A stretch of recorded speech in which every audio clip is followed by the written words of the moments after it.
Have a couple of articles I'm going to read to you guys today about the Jussie Smollett situation, about him allegedly being attacked in Chicago. And the first article comes courtesy of the Jasmine brand. It was posted February 11th of 2019.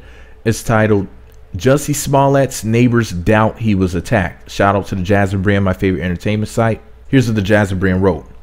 In the few weeks since Empire star Jussie Smollett was brutally attacked while walking down the streets of Chicago in the wee hours of the morning, he has returned to the stage and back to work on his hit TV show. However, there has been little movement in catching the suspects who assaulted him, and now his neighbors say it's because perhaps it didn't happen. When news of Jussie Smollett's attack by men he says beat him, threw bleach on him, shouted racial/gay slurs, and put a noose around his neck, the public outrage was immediate. Although there was also a collection of people who doubted Smollett's story from the beginning, especially since it was reported that he refused to hand over his cell phone to authorities. For the record, who reported that he refused to hand over his cell phone? Who said that? I need to know who specifically said this. But anyways, now his critics may have a little more ammunition if Smollett's neighbors are to be believed, because they have doubts that Smollett was attacked in the manner in which he said, or at all. According to recent reports, some of Smollett's neighbors doubt his account of the incident because they claim that the neighborhood is too diverse for a racially motivated or gay bashing attack to occur. Ajin Muhammad, I hope I pronounced his name correctly, A-G-I-N. Ajin Muhammad, who lives in the same Chicago high-rise as Smollett, had this to say about his claims, quote, "I don't believe it happened the way he said it did. I've been in this neighborhood 5 years. I don't believe it. Not around here. Half the people are gay and the other half are black." End quote. Similarly, a patron at a local pub about a block away from where the attack happened is also skeptical and says Smollett's story, quote, "doesn't really make sense." End quote. The patron, who did not want to be named, continued to add, quote, "It's a lie because Chicago is the most liberal city around. They have cameras everywhere. Why can't they find the attack?" End quote. Well, how come they can't find out who's doing these shootings, including when black children get shot to death, when these gangs are shooting at each other, since there's cameras everywhere? And that's black people getting hurt and dying. But yet the cameras and the liberalism in the city, quote unquote, is supposed to be stopping black people from being harmed. Remember that, okay? Anyways, meanwhile, Chicago police said that Smollett still hasn't given them his cell phone in an effort to verify that he was on the phone with his music manager, Brandon Moore, when he was attacked. Moore had previously confirmed that he heard Smollett's assailant shout a, quote, racial slur and the words MAGA country. Let me interject again. People were saying on YouTube, as I listened to and watched some of those videos of these conservative idiots, and they kept saying, Jussie said this and Jussie said that. No, it was his manager, Brandon Moore. But it's not like conservatives are concerned with facts or anything. So it wasn't Jussie who said that. It was his manager. And I knew that from the beginning. How come they didn't get it right? But I told you, conservatism is a mental disorder. So is liberalism, but it's a different one, and it exists for different reasons. Chicago police spokesman Anthony, I'm going to ruin his name, Anthony Guglielmi, G-U-G-L-I-E-L-M-I, Guglielmi, I don't know, Anthony G, recently stated that the local police are still committed to finding Smollett's attackers, and they don't doubt his claims. Let me reread that. Chicago police spokesman Anthony G recently stated that the local police are still committed to finding Smollett's attackers, and they don't doubt his claims, but need a cell phone to thoroughly investigate.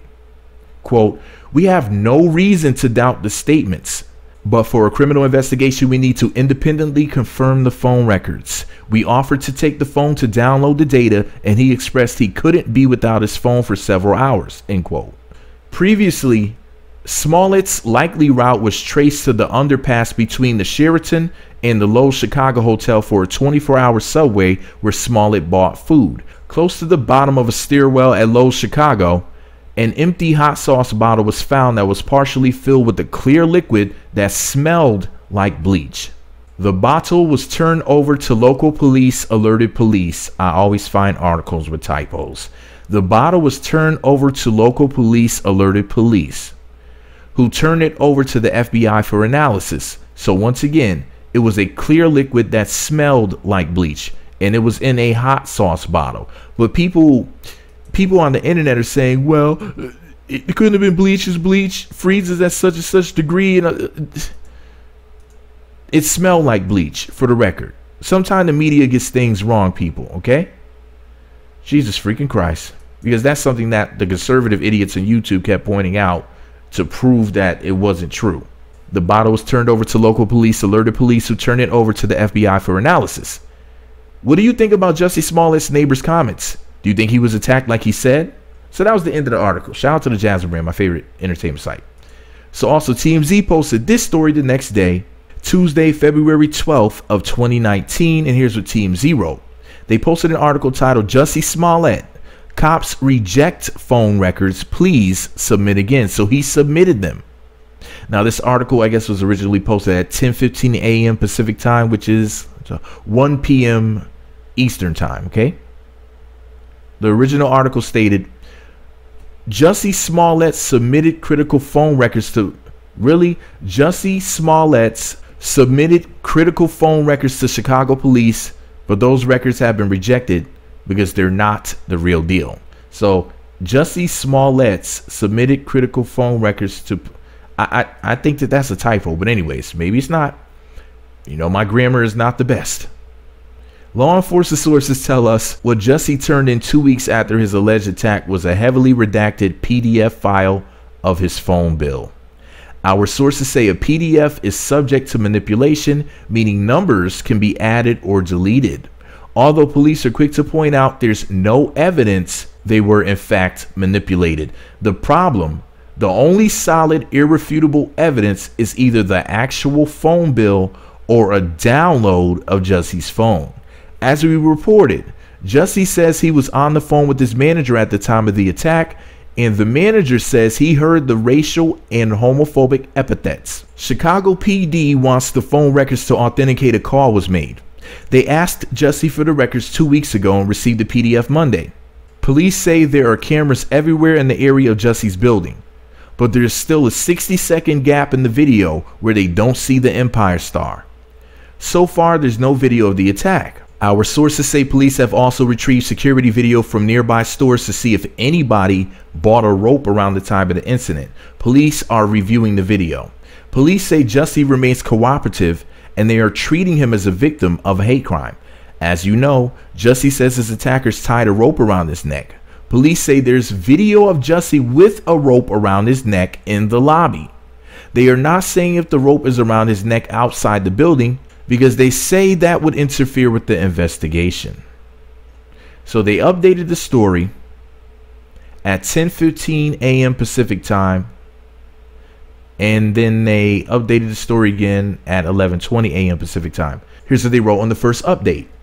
A rep for Jussie tells us, quote, Jussie is the victim here, which has been stated by the superintendent of police. Jussie has voluntarily provided his phone records from within an hour of the attack and given multiple statements to police. You heard that, from within an hour of the attack.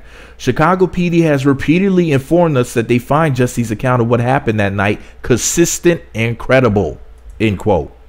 The rep continues, Superintendent Johnson has been clear from day one that Jussie is a victim. We are continuing to work closely with the Chicago PD and remain confident that they will find Jussie's attackers and bring them to justice, end quote.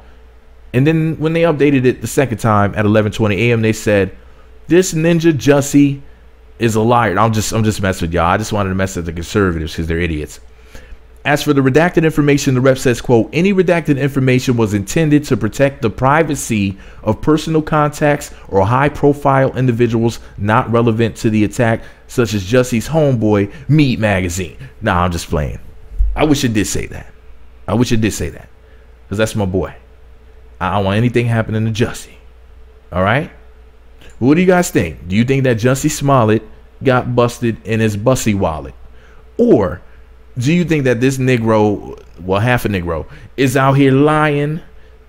Do you think he's the Lion King or the hate crime victim queen? And that's not me taking a swipe at the LGBT or the Ligabata community or LGBTQ Ligabata community. You know, listen, man, Jussie's that dude, and I have mad love for him. I think that Jussie is an absolutely amazing artist and actor. I believe that he's brilliant, and I think that people really, really need to leave Jussie alone and just let the facts come out. You know, it's pretty much conservative idiots. There are some liberal idiots too that just for whatever reason or another want to believe that Jussie is in fact lying. Now, the reason why they want to believe that your man Jussie is lying, because they just need something to talk about. There's just really negative people. There's just some really bad people out here. Why would Jussie make up such a ridiculous story and make it so elaborate? Why not just say they beat me up and call me the N-word and the F-word and just leave it at that? Why the rope? Why the substance being poured? How did the police have a bottle, but yet there was no substance according to the conservatives? How is he seen on camera wearing something around his neck that appears to be a rope, some sort of object around his neck, some sort of noose, rope, whatever, and yet you're going to say that he didn't have anything around his neck, but the police are saying he did. Video footage is saying he did. Just because the attack may or may not be on video does not mean that it did not happen. One of the funniest things I've ever heard is that all these conservative idiots are saying, huh, Chicago was liberal. So you're telling me that when these police officers are out here murking people, popping people, and bringing them to those black sites, the liberalism is stopping them from doing that? Is this all made up stories? Are you telling me that the guns, the crates of guns that they put in those alleyways, the liberalism stopped that and it just never happened? You know, if you look at the gang problem that's going on in Chicago, it's just unnatural. That's something that's made to happen. Nothing like that happens with all these killings and stuff like that unless it's made to happen. There's a hand forcing that. Multiple hands.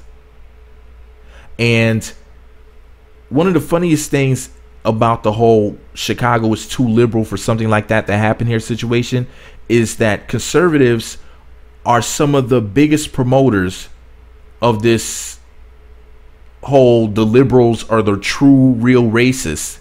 However, in an incident like this, they'll also say that this could never happen. This is an impossibility due to the simple fact that Chicago is so liberal. Hey, it's a blue Illinois is a blue state.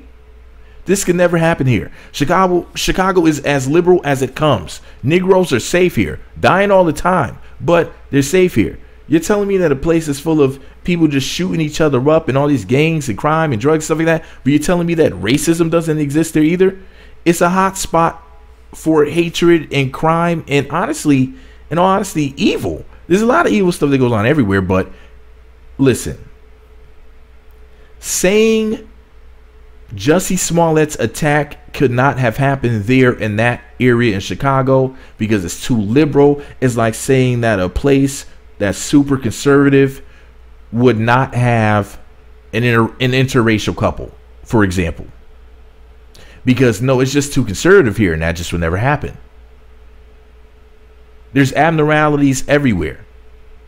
But anyways, does this story sound credible to me? Hey, the police say it said that it does, so they're the ones with all of the training and the budgets. I'm just some guy with a microphone. Shout out to Jussie. Keep your head up. Gay Tupac. You know, I told y'all years ago, man, that I think that they're going to end up making Jussie like a gay superhero in a movie. Some of y'all don't remember. Just type in Meat Magazine, Jussie Smollett, gay superhero. If you don't believe me. I told y'all that years ago. Now this Negro was really a gay superhero. So shout out to Gay Tupac. Gay Pac. Too Gay. Too Gay Shakur. Too Gay Smollett. Pac Gay. So did Jussie Smollett get busted in his bussy wallet or not? Let me know what you think about it all below. Meat Magazine on YouTube, Twitter, Facebook, and MeWe. Meat Magazine blog on Instagram. Thumbs up, comment, subscribe, click the notification button, and share this video on social media, Twitter, Facebook, Google+, toucans with a string in the middle, and telepathically. That way everybody and their mama too will have an update on Jussie Smollett's alleged attack in Chicago, Illinois. He should have called Scruff McGruff. Remember Scruff McGruff the dog? Anyways, y'all, man, Scruff McGruff would have bit them on the buns. But then again, they might have liked it.